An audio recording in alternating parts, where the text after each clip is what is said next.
Lumi et la forêt des 1000 regards.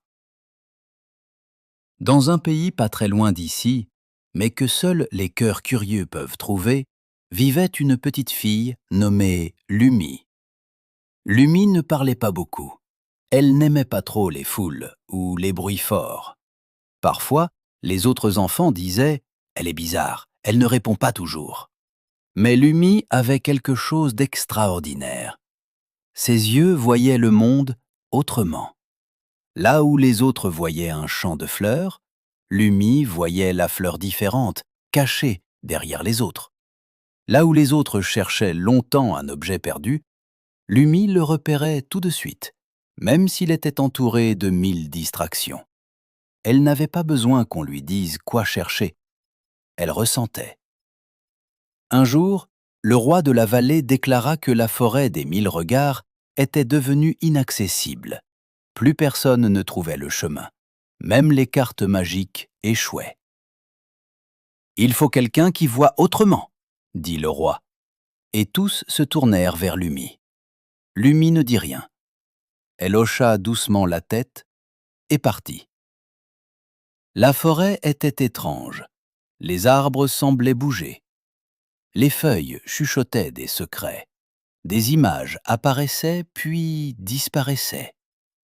Les aventuriers disaient que c'était trop compliqué, trop confus.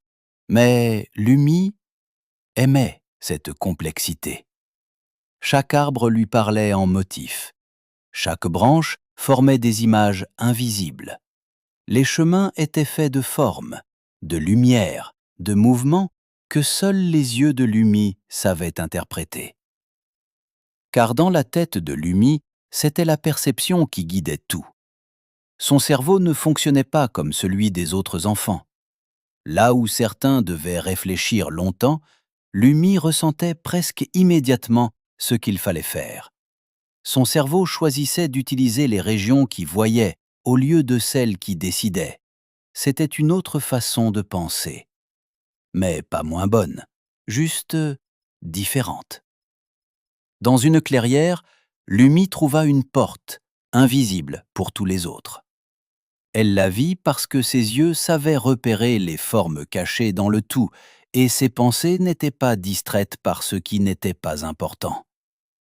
Derrière la porte, un vieil esprit cerf l'attendait.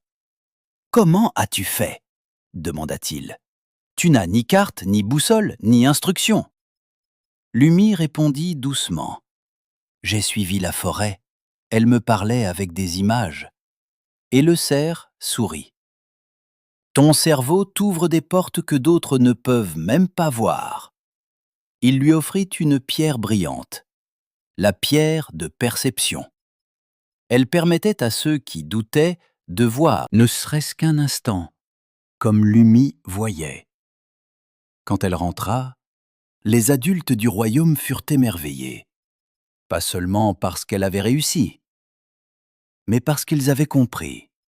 Ils avaient compris que penser autrement, ce n'était pas penser moins bien, que percevoir plus, ce n'était pas être distrait, mais être profondément connecté au monde.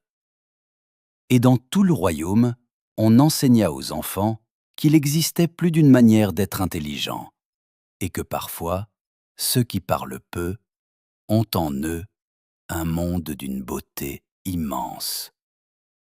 Depuis ce jour, Lumi ne fut plus appelée étrange. On l'appelait la gardienne des perceptions. Et elle continua de voir ce que personne d'autre ne pouvait voir. En conclusion, là où certains ne voient qu'un tableau, d'autres distinguent chaque coup de pinceau. Dans l'autisme, le cerveau donne plus de place à la perception. Pas moins efficace, juste différente.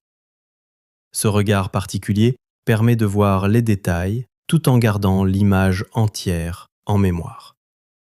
C'est une autre façon de lire le monde et d'y trouver des merveilles que beaucoup ne remarquent pas. La perception est notre fenêtre sur le monde. Chez certaines personnes autistes, cette fenêtre est plus large et plus précise. Leur cerveau privilégie les régions perceptives. Elles repèrent des détails invisibles aux autres trouve plus vite des formes cachées et détecte des régularités complexes dans un océan d'informations. Ce n'est pas un défaut, c'est une autre façon d'organiser et de comprendre le monde.